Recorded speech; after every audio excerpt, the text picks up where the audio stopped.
नमस्कार, नई परख पर आप सब लोगों का स्वागत है। हमारे साथ हैं वरिष्ठ पत्रकार विनोद अग्निहोत्री जी।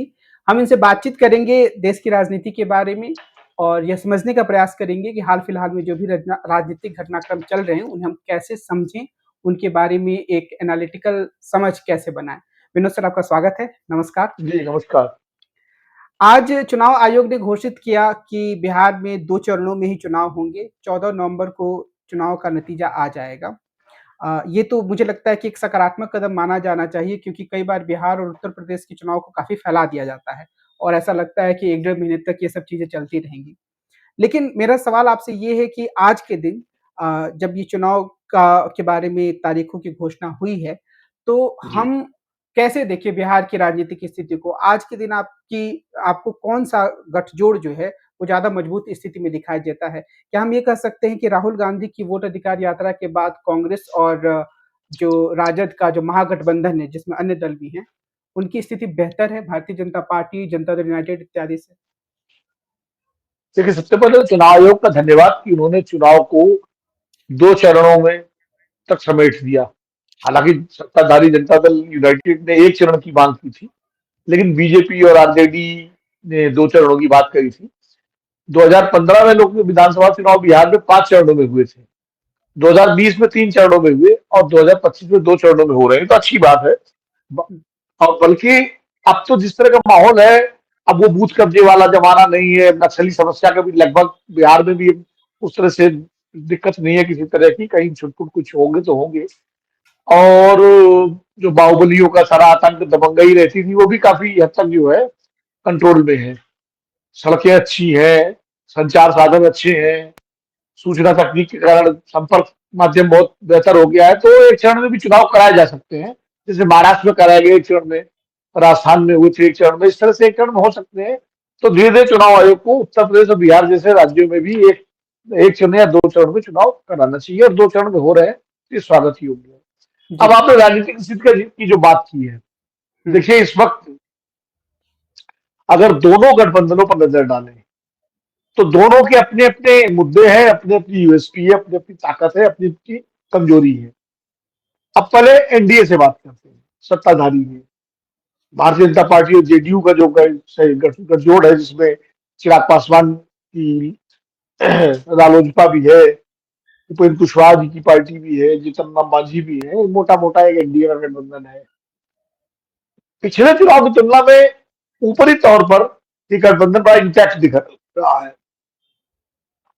पिछली बार चिराग पासवान ने जनता दल यू के खिलाफ सब जगह अपने उम्मीदवार उतारे थे। उसका नुकसान हुआ था कि नीतीश कुमार की सीटें 42 पर आ गई सिमट करके हुँ, और उनका भारी नुकसान हुआ। इस बार नीतीश कुमार को राहत की बात यह है कि चिराग पासवान भी उसी खेमे में है।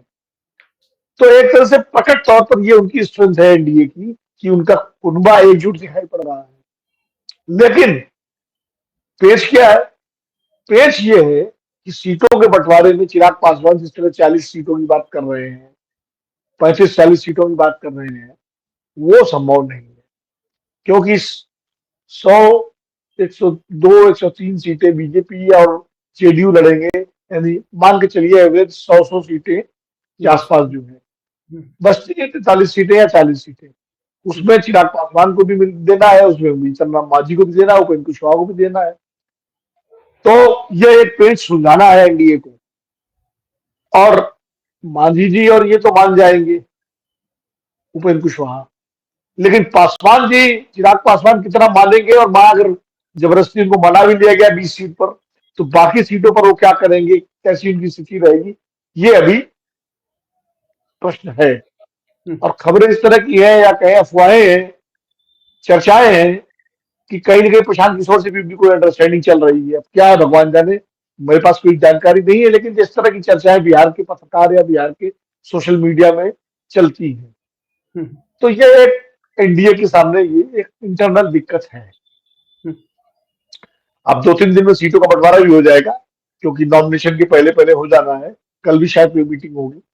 दूसरा, अब महागठबंधन पर आइए, इंडिया गठबंधन पर मोटे तौर पर यहाँ भी कोई विचलन या दिक्कत नहीं दिखाई पड़ रही है। आरजेडी है, कांग्रेस है, मुकेश सहनी की भी वीआईपी पार्टी है, वामपंथी दल है, और पशुपति पारस की पार्टी भी है और जेएमएम भी है।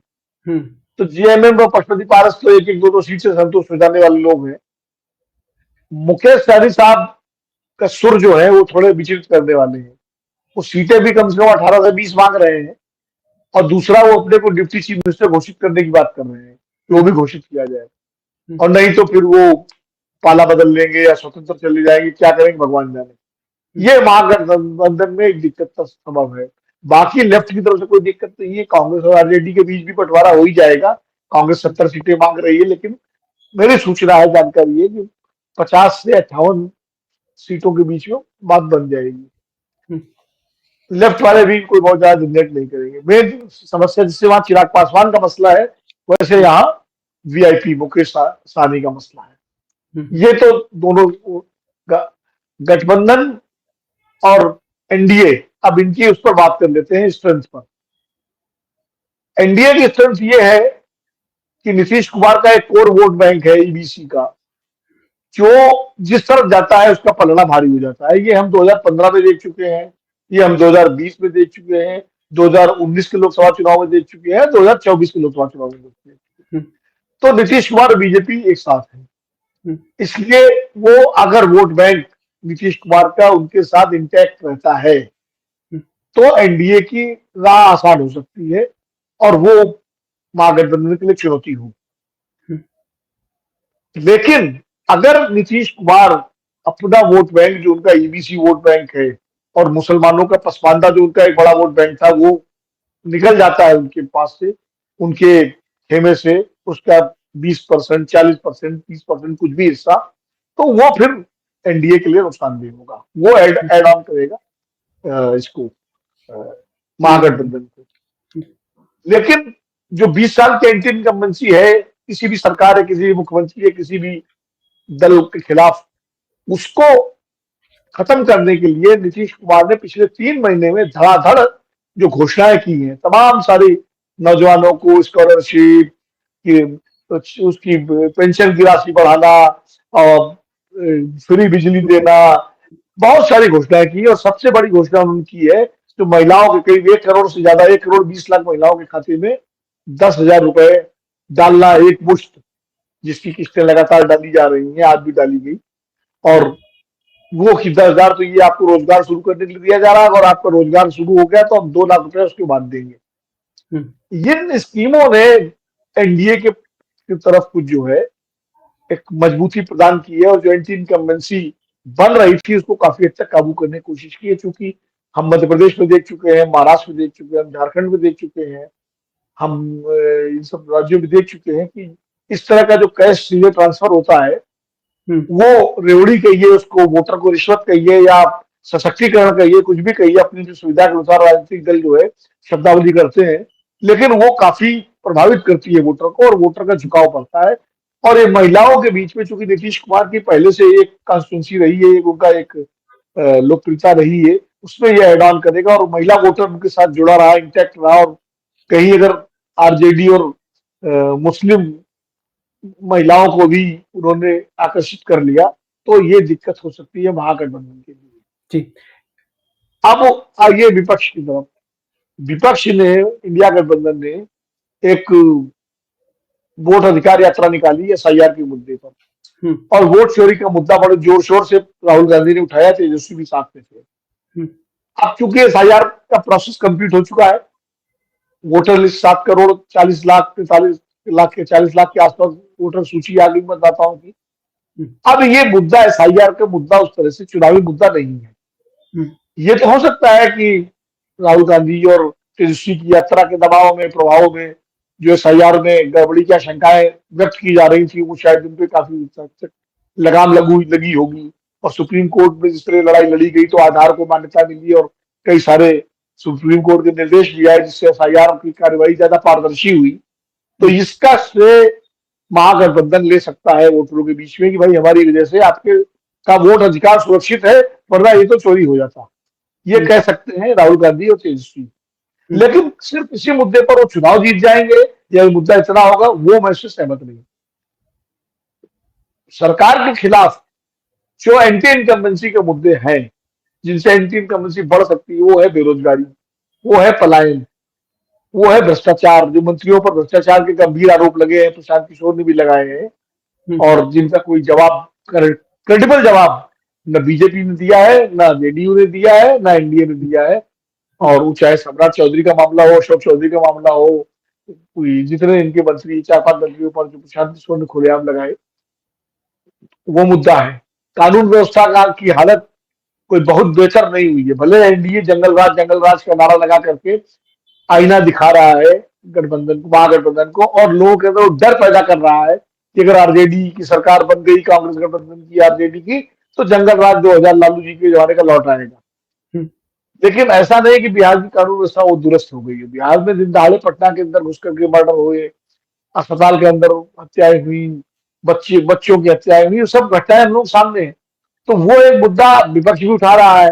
अब वो दोनों, मतलब जंगल राज और ये इनका इनका राज जो है नीतीश जी का, दूसरा जो विपक्ष मुद्दा बना रहा है कि भाई 20 साल में आपने क्या किया बिहार के लिए कि आपको सबको रेवड़ी बांटनी पड़ रही है। हुँ, इसका मतलब कहीं ना कहीं आपने कोई विकास के नाम पर कुछ नहीं किया, ये विपक्ष कह रहा है।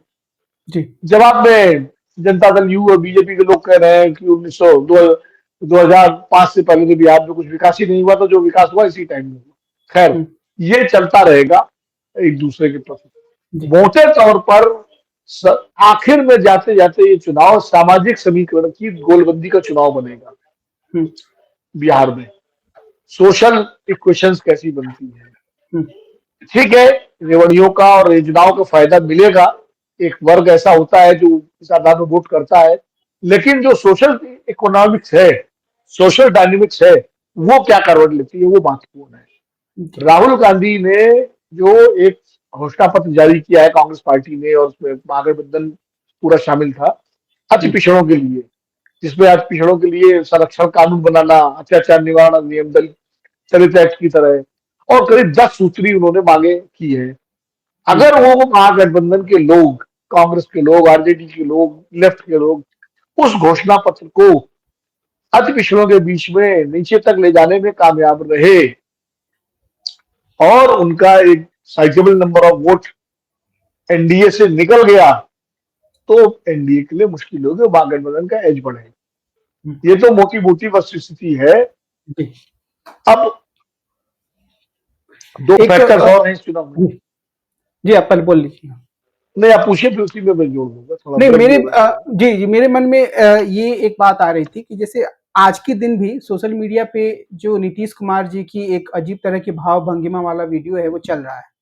और उसमें वो दिख रहा है कि वो ऐसा कोई भी देखेगा तो उसको एक समझ बनेगी कि नीतीश कुमार जी शायद उतने स्वस्थ नहीं हैं।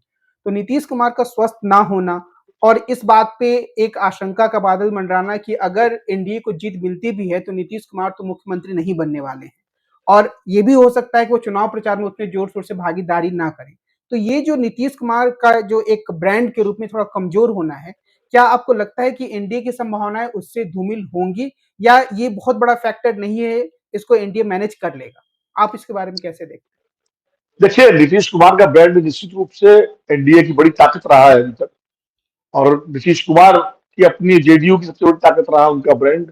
अब वो जिधर जाते थे उधर जीत हो जाती थी, ये भी है।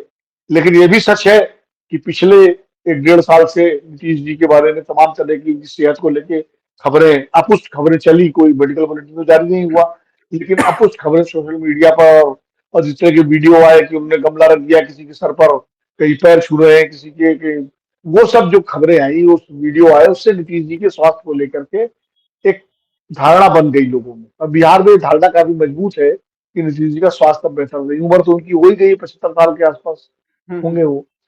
तो उम्र और स्वास्थ्य की स्थिति को देखते हुए ये बिहार में एक आम धारणा है। और पिछले 20 साल से लगातार, छोटा छोटा सा कालखंड 2 बार का छोड़ दीजिए, तो बीजेपी ने ही नीतीश कुमार को अपने कंधों पर बिठा के उनको मुख्यमंत्री बनाया है। हुँ, अब बीजेपी का जो कैडर है, बीजेपी का जो सपोर्टर है, जो बीजेपी का वोटर है, जो बीजेपी की नेता है, पटना से लेकर दिल्ली तक, उनको लगता है आखिर कब तक हम नीतीश कुमार को ही बारात का दूल्हा बनाते रहेंगे और उन्हें सिंहासन पर बिठाते रहेंगे। ये चर्चा बहुत आम है। लेकिन नीतीश कुमार को बीजेपी रिजेक्ट भी नहीं कर सकती चुनाव के दौरान। उसे मालूम है कि नीतीश कुमार को रिजेक्ट किया जो नीतीश कुमार का कोर वोट है वो छिटक गया अगर, तो संभावनाएं बिल्कुल धूमिल हो जाएंगी। इसलिए नीतीश कुमार को रखना अपने साथ, उनको अपने कंधों पर बिठाए रखना, ये बीजेपी की, एनडीए की मजबूरी है। हुँ, इसका फायदा नीतीश कुमार और उनका दल उठा भी रहा है। लेकिन चुनाव के बाद अगर एनडीए को बहुमत मिलता है तो क्या नीतीश कुमार मुख्यमंत्री बनेंगे या नहीं बनेंगे, ये सवाल अभी भी अनसुलझा है। क्योंकि भारतीय जनता पार्टी ने अधिकृत रूप से नीतीश कुमार जी को अपना मुख्यमंत्री का चेहरा घोषित नहीं किया नहीं, है। नेता लोग कह देते हैं बीच बीच में नीतीश कुमार, खाली पार्टी की ऑफिशियल लाइन यही है कि चुनाव नीतीश कुमार के नेतृत्व में लड़ा जाएगा, मुख्यमंत्री कौन होगा इसका फैसला चुनाव के बाद होगा। हुँ, और एक नाथ शिंदे वाली स्थिति नीतीश कुमार की हो सकती है, ये आशंका नीतीश कुमार के वोटर, सपोर्टर और बिहार की जनता में है। तो इसलिए ये एक कमजोरी है एनडीए की कि नीतीश कुमार के नेतृत्व में चुनाव लड़ना और उनको मुख्यमंत्री का उम्मीदवार घोषित न करना, ये हुँ, एक दुविधा की स्थिति है, ये कमजोरी है। और इससे एनडीए का नुकसान हो सकता है अगर ये मैसेज चला गया गहराई से कि नीतीश कुमार चीफ मिनिस्टर नहीं बनेंगे, एनडीए गठबंधन को बहुमत मिलने पर बीजेपी का बनेगा, तो काफी नीतीश कुमार का जो कोर वोट है वो छिटक सकता है। वो बात बीजेपी भी समझ रही है, लेकिन बीजेपी की समस्या ये है कि वो नीतीश कुमार को अनाउंस भी नहीं कर पा रही है क्योंकि उससे उसका कोर वोट छिटक सकता है। हुँ, और अगर अनाउंस करके नहीं बनाती है तो उससे नीतीश कुमार का कोर वोट छिटक सकता है। हुँ, एक फैक्टर जो है जो बीजेपी को नीतीश कुमार को घोषित करने से रोक रहा है, वो फैक्टर है प्रशांत किशोर का। प्रशांत किशोर जो है वो एक तीसरा, पहली बार बिहार की राजनीति में ये एक नया फैक्टर उभरा है पिछले हुँ, 30 साल की। 1990 से 35 साल से जो बिहार की राजनीति थी वो दो खेमों में बटी हुई थी। बिल्कुल। एक खेमे में आरजेडी, कांग्रेस और दूसरे खेमे में बीजेपी और नीतीश कुमार और कुछ दल। पहली बार एक तीसरी ताकत के रूप में प्रशांत किशोर का उदय हुआ है और वो पूरी मेहनत कर रहे। पिछले 3 साल से वो लगातार बिहार के एक एक गांव में घूमे हैं, एक एक शहर घूमे हैं और उनकी कोशिश है कि वो वोटर जो उम्मीदों भरा वोटर है, जिसको एस्पिरेशन वाला जो वोटर है, एस्पिरेशनल वोट जो है वोटर है, जो बिहार की सूरत बदलना चाहता है, बिहार को बदलते हुए देखना चाहता है, जो बिहार के पिछड़े राज्य का टैग खत्म करना चाहता है, बिहार से जो सामाजिक न्याय की राजनीति के नाम पर जो परिवार की राजनीति और जाति की राजनीति हुई है उससे मुक्त करना चाहता है, वो एक वोटर बड़ी तादाद में वो प्रशांत किशोर की ओर अट्रैक्ट हो रहा है। और इसीलिए हर सर्वे में आप देखिए प्रशांत किशोर जो है वो मुख्यमंत्री की दौड़ में अच्छा खासा परसेंटेज नंबर ले रहे हैं। एक आध सर्वे में तो नीतीश कुमार से आगे निकल गए। अब अगर वो वोटर आ गया तो वो वोटर किसका कटेगा? बीजेपी एनडीए से कट के आएगा या महागठबंधन से आएगा? वो दोनों से आ सकता है। बिल्कुल। ऐसे में बीजेपी को लगता है कि अगर नीतीश कुमार को घोषित कर देगी तो बड़ी तादाद में सवर्ण मतदाता कहीं छिटक कर प्रशांत किशोर की तरफ न चले जाएं, क्योंकि बहुत दिनों बाद प्रशांत किशोर एक पैन बिहार के नेता के रूप में उभर के सामने आए हैं और जो जाति से ब्राह्मण है, सवर्ण है। तो सवर्णों को लग सकता है कि भाई एनडीए गठबंधन में भी पिछड़ों का नेतृत्व है, महागठबंधन में भी पिछड़ों का नेतृत्व है, तो हमारी पार्टी कौन सी, हमारा नेता कौन है? एक लंबे समय के बाद जिस बिहार में आखिरी मुख्यमंत्री तक कांग्रेस का ब्राह्मण था, हुँ, तो उनको लग रहा है कि अब जो है ये मौका आ गया है कि नीतीश कुमार और लालू यादव के बीच की से वो निकल करके प्रशांत किशोर का दामन थाम ले। ये बीजेपी को डर है, इसीलिए बीजेपी खुलकर नीतीश कुमार को घोषित करने से कतरा रही है। और जी, प्रशांत किशोर किसका वोट काटेंगे वो एक बड़ा सवाल है। और एक और फैक्टर है वो एमआईएम का है कि जो सीमांचल की 24 सीटें हैं वहां पिछली बार एमआईएम ने 5 विधायक जिताए थे, लेकिन उसने महागठबंधन का बहुत नुकसान किया था। आर कांग्रेस और आरजेडी की कई सीटों पर काफी कम वोट से हारे थे और हुँ, जो 10-12 सीटों का टोटा पड़ा आरजेडी और कांग्रेस गठबंधन को सरकार बनाने के लिए, वो सीमांचल की हार की वजह से पड़ा। अगर हुँ, सीमांचल में 10-12 सीटें जीत लेते तो सरकार उनकी बन गई होती। हुँ, वो ओवैसी फिर इस बार मैदान में है। अब कितना वोट काटेंगे या पूरी तरह मुसलमान पोलराइज हो जाएगा महागठबंधन की तरफ, ये देखना होगा। ये अभी कुछ तय नहीं है। तो ओवैसी और पीके इनके ऊँट किस करवट बैठेंगे, इस पर भी नतीजा बहुत कुछ निर्भर करता जी। जो प्रशांत किशोर ने आरोप लगाए हैं अशोक चौधरी पर और सम्राट चौधरी पर विशेष रूप से और कुछ अन्य भाजपा के नेताओं पर भी उन्होंने आरोप लगाए हैं। लेकिन इन 2 नेताओं पर उन्होंने काफ़ी गंभीर आरोप लगाए हैं और दोनों ही काफ़ी बड़े चेहरे हैं। अशोक चौधरी जनता दल यूनाइटेड में और सम्राट चौधरी तो उप मुख्यमंत्री ही हैं और शायद हम ये कह सकते हैं कि आज के दिन में प्रदेश स्तर पर जो राजनीति चल रही है भारतीय जनता पार्टी की, उसमें सबसे प्रमुख चेहरा सम्राट चौधरी का ही है।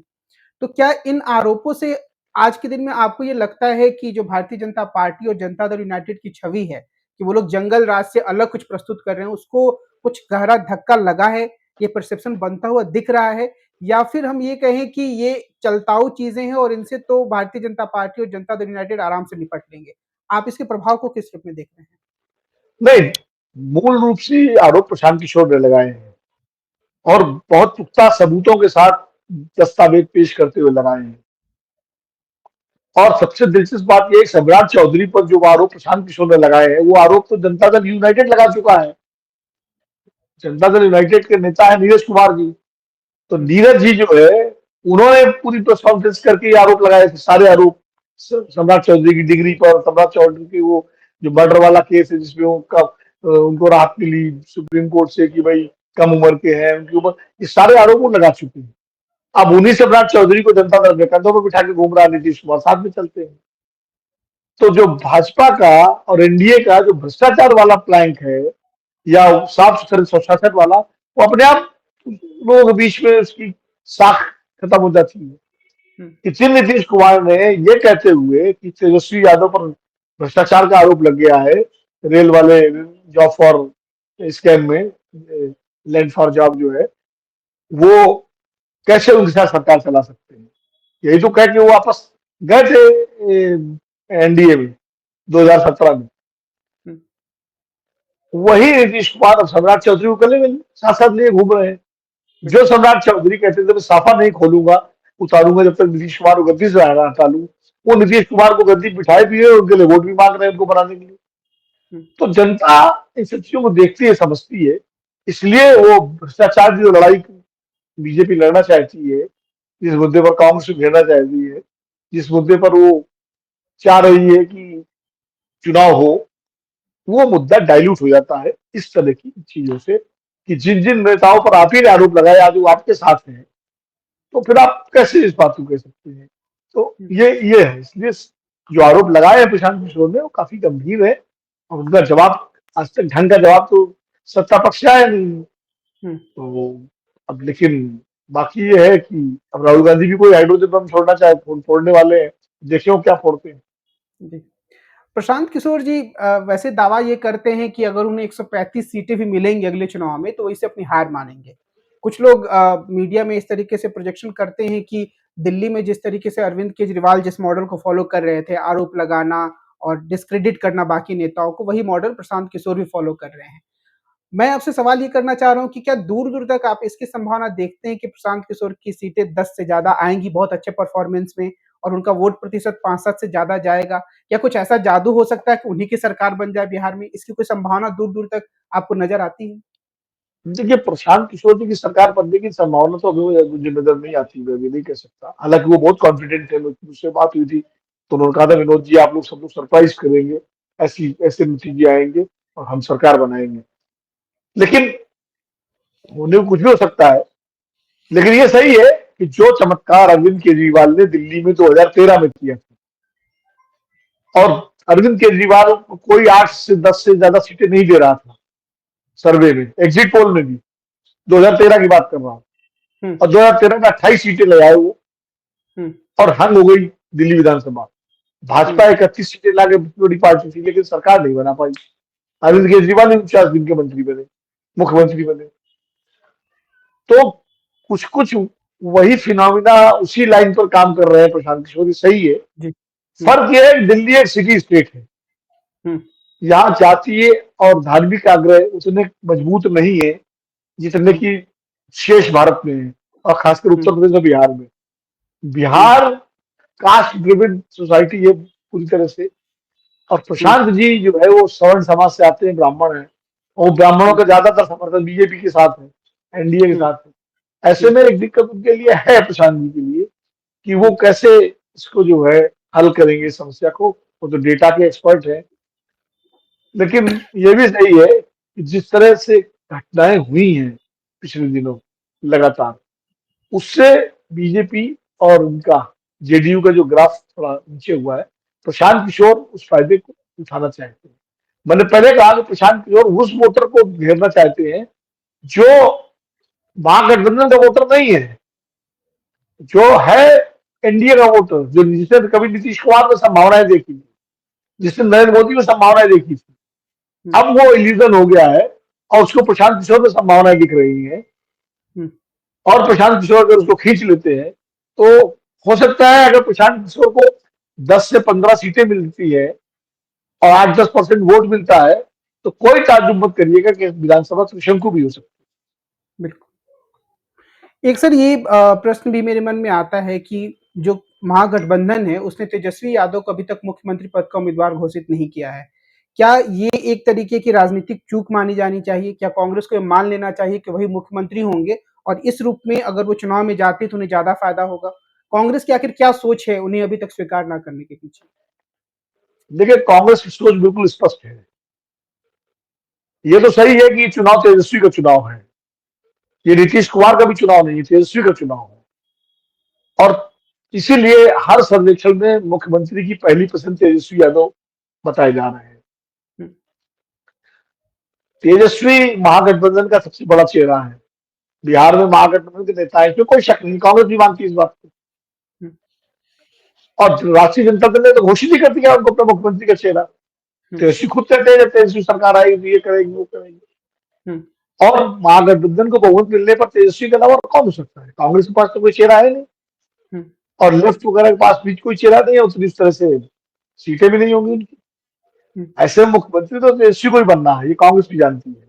हुँ, लेकिन एक रणनीति के तहत कांग्रेस अभी इस पत्ते को खोलना नहीं चाहती, हुँ, क्योंकि कांग्रेस टारगेट कर रही है ईबीसी और दलित वोटों पर। हुँ, और अगर तेजस्वी को डिक्लेयर कर देगी कांग्रेस, तो उसको मालूम है कि दलित और ईबीसी जो आ रहा है उसकी तरफ, वो वापस लौट सकता है। इसलिए आरजेडी डिक्लेयर कर तेजस्वी को, कोई करे, लेकिन कांग्रेस नहीं करेगी और कोशिश करेगी कि वो जो क्या कहते हैं, तेजस्वी लीड करे वहां गठबंधन को। लेकिन कांग्रेस एक ये बनाए रखेगी पर्दा कि मुख्यमंत्री कोई भी हो सकता है। और बाद में अगर सीटें ठीक ठाक कांग्रेस की आ गई, अच्छी आ गई, तो कांग्रेस डिप्टी चीफ मिनिस्टर अपने अध्यक्ष जो राजेश राम है उनको बनाने के लिए बार्गेन कर सकती है तेजस्वी से। इसलिए कांग्रेस अभी से डिक्लेयर नहीं करना चाहती। अगर अभी से डिक्लेयर कर देगी तो एक तो उसकी बार्गेनिंग पावर खत्म हो जाएगी, हुँ, जिसमें वो डिप्टी चीफ मिनिस्टर वाली। दूसरा, वो दलितों और अति पिछड़ों में संदेश नहीं देना चाहती कि हम आरजेडी की पिछलग्गू पार्टी है। वो तो ये संदेश देना चाहती है हम सहयोगी पार्टी है, और हुँ, सहयोगी पार्टी है तो मुख्यमंत्री का फैसला हम मिलजुल करके चुनाव के बाद तय करेंगे। ये एक रणनीति के तहत कांग्रेस देख रहे हैं। जी। एक आखिरी सवाल जो पिछले हफ्ते एक घटना राजनीतिक घटनाक्रम हुआ उसके संदर्भ में और मैं उसपे आपकी एक छोटी टिप्पणी चाहूँगा कि राहुल गांधी जब भी विदेश जाते हैं, अभी वो कोलंबिया के दौरे पे गए थे, अब वो वापस आ ही जाएँगे, तो वहाँ पर जो भी वो बोलते हैं उसको लेकर काफ़ी विवाद होता है और भारतीय जनता पार्टी उन पर अक्सर देशद्रोही होने का या देश के खिलाफ काम करने का, देश के खिलाफ बोलने का आरोप लगाती है। आप इन आरोपों में कितनी सत्यता देखते हैं या क्या राहुल गांधी कुछ राजनीतिक भूल कर बैठते हैं वहां जाकर या उन्हें बोलने पर जितना संयम रखना चाहिए उतना नहीं रख पाते हैं या ये सब भारतीय जनता पार्टी की चीजों को बढ़ा चढ़ाकर देखने की जो प्रवृत्ति है उसका हिस्सा है? आपकी क्या टिप्पणी है इस पर? देखिए, राहुल गांधी पर भारतीय जनता पार्टी की विशेष कृपा है। राहुल गांधी देश में हो तो भी भाजपा के निशाने पर रहेंगे, विदेश में हो तो भी भाजपा के निशाने पर रहेंगे। वो टी शर्ट पहने तो भी भाजपा के निशाने पर रहेंगे, वो दाढ़ी बढ़ाए तो भी भाजपा के निशाने पर रहेंगे, वो मखाना के खेत में मोजा पहन के उतर जाए तो भी भाजपा के निशाने पर रहेंगे, है ना। अब भाजपा भूल जाती है कि राहुल गांधी अगर मखाना खेत में मोजा पहन के उतरे तो उनके नेता भी तो जाकर के संगम में कपड़े पहन के नहाते हैं, स्नान करते हैं। तो पार्टी ये भूल जाती है। और रही बात राहुल गांधी के बयानों की, कि सब विदेश में जाके वो भारत की आलोचना करते हैं, भारत में लोकतंत्र खतरा बताते हैं, भारतीय अर्थव्यवस्था को कमजोर बताते हैं, तो ये सब लगातार उनकी आलोचना होती है जो विदेश, अब वो बोलते भी है वहां जाकर के। दरअसल राहुल गांधी की दिक्कत कहिए या उनका व्यक्तित्व कहिए कि वो दोहरी बात नहीं करते। वो जो कहते, जो दिल में है वही बात कहते हैं। उनके अंदर वो नेताओं वाला गुण नहीं है जो भारत के तमाम नेताओं में है कि मन में कुछ है और जबान पे कुछ है, मीठी मीठी बातें। देखिए, नेता लोग विदेश में जाके देश की आलोचना न करें, ये परंपरा रही है, कोई दो राय नहीं। लेकिन ये परंपरा उस दौर की है जब सूचना क्रांति का युग नहीं था। हुँ, जब दिल्ली में अगर कोई बोलता था तो उस खबर को चेन्नई या कलकत्ता या लखनऊ या बनारस पहुंचने में समय लगता था। क्योंकि हम तो, आप भी होंगे शायद बिहार से हैं, उत्तर प्रदेश से, कहां से मुझे, बिल्कुल। है? बिहार से हूँ। जी। तो अगर आप दिल्ली का अखबार मंगाते होंगे तो अगले दिन मिलता था। हुँ, बिल्कुल। वो रात की ट्रेन से आता, सुबह मिलता था। हम लोगों को, कानपुर वालों को दोपहर के बाद शाम को मिलता था दिल्ली का अखबार। इतना समय लगता था। तो आप सोचिए कि लंदन और न्यूयॉर्क में तो पता ही नहीं लगता होगा कि यहाँ अटल जी क्या बोल रहे हैं, इंदिरा जी क्या बोल रही है, और राजीव गांधी क्या बोल रहे हैं, और चंद्रशेखर जी क्या बोल रहे हैं।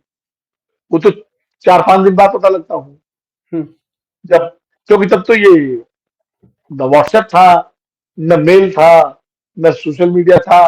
वो टेलीग्राम वलीग्राम एम्बेसी वाले भेज देते होंगे अपनी अपनी सरकारों को, जो उनका काम है, तब जाके पता लगता होगा। जी। ये तब की परंपरा है कि भाई, देश में आप कुछ भी कहें, भाई सरकार की आलोचना करें, लेकिन बाहर जाए तो ऐसी आलोचना न करें। हुँ, इसीलिए इंदिरा गांधी ने भी इंग्लैंड में कहा था कि वो हमारे देश का मामला है, मैं वही बात करूँ। अब स्थिति बदल गई। अब क्या है कि जो आप दिल्ली में अभी बोलेंगे, आधे घंटे के भीतर वो पूरी दुनिया को पता लग जाएगी, हुँ, नए इंटरनेट के जरिए। तो अब राहुल गांधी अगर देश में कहते हैं कि भाई लोकतंत्र पे खतरा है, तो विदेश में जाके क्या कहेंगे, लोकतंत्र पे खतरा नहीं है? कैसे, क्या कहेंगे बताइए? ठीक बात है, कहेंगे वो तो खतरा है। वही कहेंगे जो यहाँ कहते हैं। और जब यहाँ कहते हैं तो कई ये बात दुनिया में नहीं पहुंचती, पहुंच जाती है। हुँ, वो चाहे दिल्ली में बोले, और चाहे दुबई में बोले, और चाहे लंदन में बोले, चाहे न्यूयॉर्क में बोले, हुँ, है ना? तो वो है, ये समझ लो। अब बीजेपी इसको मानती है, वो देशद्रोह का आरोप लगा देती है, देश की बदनामी कर रहे हैं, देश का वो कर रहे हैं। पहली बात तो सरकार और देश अलग अलग है। हुँ, सरकार की आलोचना करना देश की आलोचना करना नहीं है। अगर कोई व्यक्ति सरकार की आलोचना करता है तो देश की आलोचना नहीं कर रहा, वो देशद्रोह नहीं कर रहा। तो उस लिहाज से राहुल गांधी अपनी बात करते हैं। अब तो राहुल गांधी इसकी फिक्र छोड़ चुके हैं कि बीजेपी क्या कहेगी, लोग क्या कहेंगे। वो अपना धुन में जो उनको ठीक लगता है वो बोलते हैं जब बाहर जाते हैं। अभी 3-4 दिन की यात्रा पर कोलंबिया और ब्राजील और पेरू गए हैं, तो वहां उदाहरण वही बोल रहे हैं जो यहाँ बोलते हैं, वही वहां बोल रहे हैं।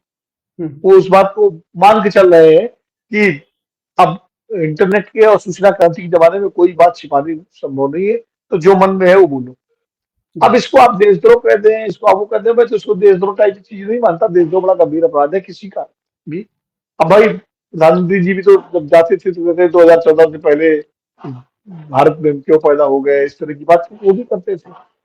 तो अब मुझे लगता है कि पुराने जो परंपराएं हैं, अब जैसे संसद में कहते हैं रिकॉर्ड से निकाल दीजिए चीज, ठीक है निकाल दी, नहीं छपेगी अखबार में, लेकिन वो तो पूरा टीवी पे लाइव टेलीकास्ट जब हो रहा है तो पूरा देश देख रहा है। हुँ, अब मैं उदाहरण देता हूँ कि भाई, एक सांसद महोदय ने अपने फेलो सांसद के बारे में बड़े अपशब्दों का इस्तेमाल किया था पिछली लोकसभा में। हुँ, वो बात कार्यवाही से निकाल दी गई, लेकिन वो हुँ, देश में सबको मालूम है, हुँ, क्योंकि उसकी क्लिप यूट्यूब पे घूम गई, सब पे घूम। तो अब वो भी कई चीजें ऐसी होती हैं जो अब प्रासंगिक हो गई है, इरेलीवेंट हो गई हुँ, तकनीक के कारण। तो हुँ, तो इसलिए मुझे लगता है कि अब बजाय राहुल गांधी ने क्या कहा विदेश में जाके, राहुल गांधी ने जो कहा उसका जवाब देना चाहिए हुँ, तथ्यों के साथ। जी। अगर राहुल गांधी कह रहे हैं कि उत्तर भारत में लोकतंत्र पे खतरा है, तो सरकार की जिम्मेदारी है, सत्ता पक्ष की जिम्मेदारी है कि वो तथ्यात्मक रूप से ये जवाब दे कि खतरा नहीं है, और क्यों खतरा नहीं है, इसलिए खतरा नहीं है। हुँ, बताइए कि राहुल गांधी ऐसा क्यों बोल रहे हैं, मतलब ऐसा क्यों बोल रहा है। हुँ, अगर वो कहते हैं अर्थव्यवस्था में ये कमजोरी है, तो आप अर्थव्यवस्था के बारे में बताएं कि ये अच्छी बातें हैं। हुँ, अब वो डिबेट इस ढंग से होनी चाहिए, बजाय उन पर देशद्रोह का आरोप लगाना या ये कहना कि वो जो है देश को बदनाम कर रहे हैं, सब कर रहे हैं। मुझे लगता है अब दौर ये आ गया है कि राहुल गांधी हो या कोई भी नेता हो, वो जो बोले, अगर मान लीजिए मोदी जी विपक्ष के बारे में कोई बात बोलते हैं बाहर जाकर, हुँ, तो विपक्ष उसका जवाब दे, हुँ, बजाय ये कहने के कि अरे उन्होंने बाहर क्यों बोल दिया, बाहर क्यों बोल दिया। तो ये हुँ, सब चीजें जो है, मुझे तो ये लगता है कि राहुल गांधी की विदेश यात्रा में इस बार तो ऐसे काफी उन्होंने बहुत चीजें भारत के पक्ष में पॉजिटिव भी बोली है, जैसे हुँ, टीवीएस और हीरो पर की तारीफ की, जो उन्होंने कहा कि कोलंबिया में और ब्राजील में, पेरू में इनका जो है लैटिन अमेरिका में इनका काम, फोटो भी खिंचाई उन्होंने। उन्होंने अर्थव्यवस्था के लिए कहा कि अर्थव्यवस्था अच्छी है लेकिन मजबूत है, लेकिन हम रोजगार नहीं दे पा रहे हैं।